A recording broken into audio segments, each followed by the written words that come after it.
يقول محمد بن ناجي حبارة في ابتهاله: يا رب طهر داخلي ولساني، واصرف فؤادي عن خطى الشيطان، وأنر بإيمان حياتي كلها، والنفس جنبها من العصيان.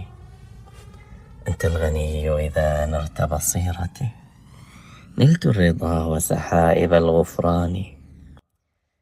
يا ذا المعالي إن نفسي والهوى عن باب عفوك والهدى الهادي، فأقل بفضلك يا مهيمن وثرتي، أشكو لقلة حيلتي وهواني.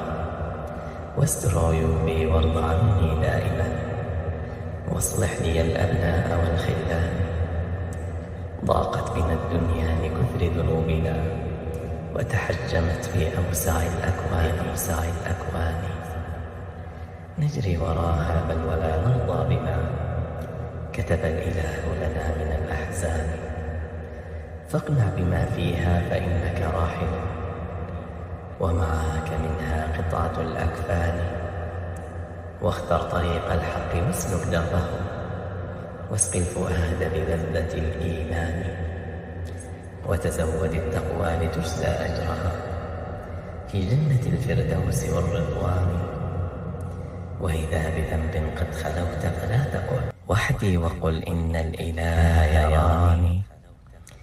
أو إن هممت بفعل ذنب فاستحي، تجعله أهون ناظر يا جاني. أقم الصلاة ولا تكن متكاسلا، أترى النفاق مزية الكسلان.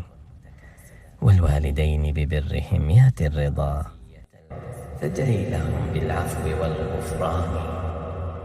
أمي أحق الناس لي في صحبتي، وأبي الذي من جهده رباني. يا أيها المغرور مهلا، إنما الأعمار تمشي لحظة وثواني. لو دامت الدنيا لخلق قبلنا، لبقى عليها المصطفى العدنان. لكنها دار الممر، وكل ما عنها قريبا راحل الأوفان.